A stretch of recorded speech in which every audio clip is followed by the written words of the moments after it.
The U.S. delegation has arrived in Islamabad on an official visit joined by senior U.S. officials, marking a key diplomatic engagement for ceasefire talks. Pakistan is hosting these ceasefire talks between the United States and Iran in Islamabad, aiming at finding a possible resolution and easing tensions between the two countries. The delegation is in Islamabad for ceasefire talks. Discussions on economic cooperation, regional security, and strategic matters will continue. Earlier, U.S. Vice President JD Vance said before leaving the airport that the U.S. delegation has been briefed by President Donald Trump on key points to discuss regarding the ceasefire. Arrived in Islamabad, a high-powered U.S. delegation, which is led by U.S. Vice President JD Vance, along with Special Envoy Steve Witkoff and Jared Kushner, has arrived in Islamabad today to participate in the Islamabad talks. The U.S. delegation was received by Deputy Prime Minister and Foreign Minister Mohammad Ishaq Dar, Chief of Defense Forces and Chief of Army Staff Field Marshal Syed Asim Munir, and Minister for Interior Syed Mohsen Raza Naqvi on arrival. Welcoming the U.S. Vice President, the DPM Foreign Minister commended the U.S. commitment to achieving lasting regional and global peace as well as stability. He expressed hope that the parties would engage constructively and reiterated Pakistan's desire to continue facilitating the parties towards reaching lasting and durable solution to the conflict. We can confirm that the U.S. delegation has just arrived in Islamabad on an official visit joined by senior U.S. officials. The high-powered delegation led by U.S. Vice President JD Vance along with Special Envoy Steve Witkoff and Jared Kushner has just arrived in Islamabad today to participate in the Islamabad talks. The U.S. delegation was received by Deputy Prime Minister and Foreign Minister Mohammad Ishaq Dar and Chief of Defense Forces Field Marshal Syed Asim Munir, as well as the Minister for Interior Syed Mohsen Raza Naqvi upon arrival. Welcoming the U.S. Vice President, the Pakistani dignitaries commended the U.S. commitment to achieving lasting regional and global peace as well as stability. He expressed hope that the parties would engage constructively and reiterated Pakistan's desire to continue facilitating the parties towards reaching a lasting and durable solution to the conflict. We can now confirm that the U.S. delegation has just arrived in Islamabad for the Islamabad talks, joined by senior U.S. officials. Let's take you to Express 24/7 senior anchor Zunaira Azhar in Islamabad. Zunaira, what can you confirm to us about the atmosphere in Islamabad following the arrival of JD Vance in the capital? Well, thank you so much. I can confirm that yes, he has landed here. And the vibe here is quite brighter than even yesterday. I just talked to Spanish media, Arab media, the Chinese media, the Japanese media, you name it. The world is here hoping that this conflict come to at least some kind of logical conclusion, if not completely resolved. And that's the realistic expectation from these talks, to be honest. Pakistan has provided this platform right where I am at the convention center as a place where if Iranians want to convey to the world anything from this platform, they can do it from here. There is anything that the U.S. wants to say, anything from Pakistan's platform, they can do it from here or either from their respective embassies, wherever they feel comfortable, however they feel comfortable. If there is a joint declaration, if there is a press release, that is also welcome. So basically, Pakistan talk is all about providing a neutral venue for both parties to sit and talk and move towards the resolution of this very, very wider conflict. While all this is happening, the world is moving, the economies are looking towards Islamabad, the spoilers are looking towards Islamabad, all kinds of conspiracy theories, misinformation, disinformation is at play. That is why our media is reacting in a very responsible manner. We are not giving any information unless and until it comes directly from the respective parties. That's great. What can you tell us about the media presence at the convention center that they've established? Are there foreign media spokespersons present at the scene? Yeah, as I just said, I've been talking to a lot of foreign correspondents over here. There is British media, there is Russian media. I just talked to Spanish media, and I just talked to Chinese media. Everybody is here, and everybody is centered around these talks. And the gravity of the situation is very evident from the fact that we are witnessing people here from the foreign outlets that have not been here before, who don't have the stations here permanently in Pakistan. Pakistan. But because the situation is so geopolitically engaging for the entire regions of the world, for all parts of the world, everybody is waiting for the Strait of Hormuz to be at least reopened or be active again. That is the key here. That is at the center stage, I would say. Also, the size of the delegation of the Iranian side is quite a lot. And if you look at the list, you would see the ministers from the Trade Ministry, from the Finance Ministry, and their Economic Division, which means that something of concrete nature when it comes to the sanctions of Iran might become a newsworthy thing here. And of course, if they have to give up partially or completely the control over the Strait of Hormuz, which is yet to be seen, at the least they want in return is some sort of economic relief, so that the sanctions are lifted from Iran, so that Iran can come back to the economic fold of the world.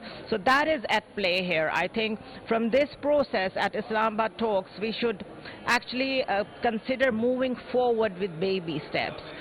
Not expect something very big, very drastic.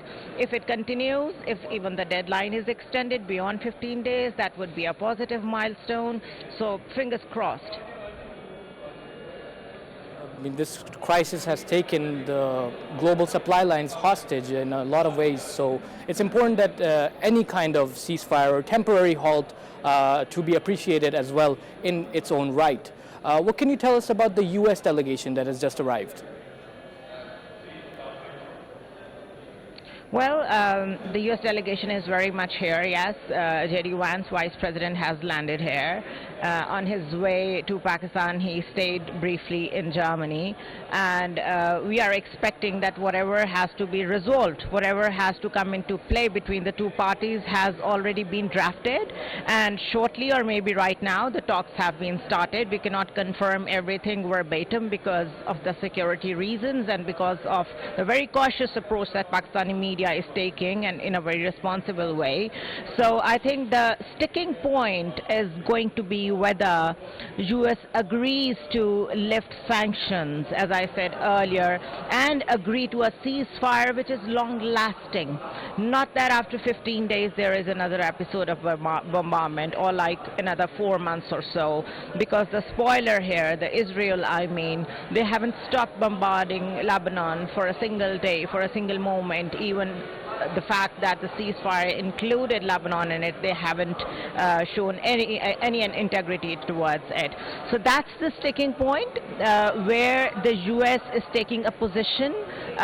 How U.S. is positioning itself between Iran and Israel, because Israel being their very strategic partner, Iran being the rival country, this is really a very dicey road they are treading on, but we are glad they're here at least on one table. Is there anything that you've observed from our professionals in the eastern border regarding these talks? Nothing more than nonsense. Nothing more than shouting at each other. That's what they always do. Nothing more than looking at everything from the lens of Pakistan. I'm surprised, and I was listening to an American scholar on an Indian channel who actually gave them literally a shut-up call that why are you so obsessed with Pakistan-centric approach only, and that this is about world peace, it is about livelihood, it is about lives. If you can't take a moral stand about something like what was happening in Gaza, what is happening in Lebanon, if you can't take a humanitarian stand on anything, at least don't try to poke or don't try to hurt the peace process. So I think they're not going to learn their lesson. That's how they are configured, unfortunately. So we have a spoiler in our region, and the way they are reacting, the world is watching, and it's very evident how we are contributing to the world's peace and security and what they are contributing in the name of strategic autonomy or so. Yeah, if anything, the resolution of this conflict is in the best interests of every country, even our friends in the eastern border, especially given the gas crisis that they've been facing due to the disruption. So it's really disheartening to see them actively try to sabotage this process through what they're known to do best.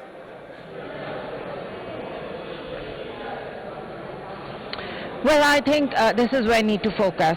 Once this conflict is set to take its own course, that is what we need to take care of, because we have a hegemon in our own region, just like there was a hegemon in the name of unipolar world. We cannot tolerate such presence in our own region, and our own deterrence is the direct answer to that kind of hegemony. The problem with that is the Asia-Pacific theory that has prevailed for so long in this region has failed. They have not been able to develop at the behest of Quad or AUKUS or I2U2 and all these organizations where they were supposed to deliver to US as their bogeyman to dismantle Chinese influence in the region. What's happening now is exactly the opposite of that. The entire region is sitting at one table. Even US is ready to join that table, realizing that a stable Asia is essential for world's peace and security. So I think what we next want to do or would want to do is to let the world know that the way Israel has behaved towards the world's peace and security and the economic shocks that this conflict has brought to the world, we do not want to witness that in our neighbor. So somebody needs to put a leash on that country as well, on our eastern border, because the ideology is very close to Zionism. Hindutva is very close to Zionism. What's happening in Palestine is also happening in Kashmir. So while we are already handling such a hegemon in our own region, we are trying to handle what's happening in Palestine as well. So big task for Pakistan, but we, power talks to power. That's the reality of this world because of our nuclear deterrence and what we delivered to the world last year in Mark-i-Haq. I think the world has realized that we have the might and we have the fair understanding of how to behave as a peaceful nation. Yes, definitely. Pakistan emerged in a very stable and sophisticated manner as a regional bloc that is to be listened to in many ways, also undercutting what India thinks it is with these talks as well, being able to host two diametrically opposed nations at such a critical point and bring them to the table is an achievement on its own. What can you tell us about the role that Pakistan will be playing in these talks? Will it be mediation on the sides, or will it be an active participant, especially given the fact that we are a stakeholder in achieving this lasting peace, given the toll it has taken on petrol prices around the world and within our country as well?